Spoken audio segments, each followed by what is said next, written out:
కార్యకర్తలు వెళ్ళడం జరుగుతుంది.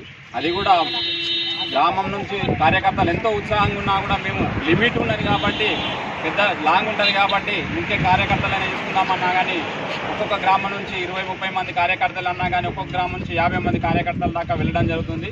ఈ సభ విజయవంతం చేస్తూ అందరూ కూడా వెళ్ళిన వాళ్ళు అందరినీ కలుపుకొని వచ్చేటప్పుడు కూడా చూసుకొని తీసుకురావాల్సిందిగా మేము టీఆర్ఎస్ కార్యకర్తలను కూడా కోరుకుంటున్నాం.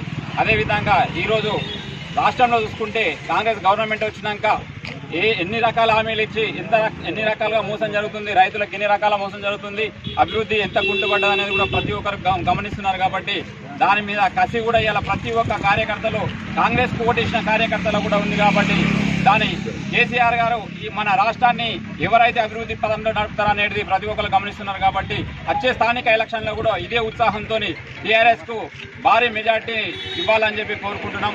తెలంగాణ రాష్ట్రం సాధించిన యోధుడు గనుడు కేసీఆర్ గారే మళ్ళా అభివృద్ధి ఆయనతోనే సాధ్యమవుతుంది. కాబట్టి ప్రతి గ్రామంలో స్థానిక ఎలక్షన్లో కూడా ఇదే ఉత్సాహంతో స్థానికంలో కూడా మేము ప్రతి గ్రామాన్న సర్పంచ్లే కాబట్టి, ఎంపీటీసీలే కాబట్టి, జెడ్పీటీసీలే కాబట్టి అన్నీ కూడా టీఆర్ఎస్ జెండా ఎగిరేయడానికి సిద్ధంగా ఉన్నామని చెప్పి ఈరోజు ఈ సభాముఖంగా కూడా ప్రతి ఒక్కరికి తెలియజేస్తున్నాం.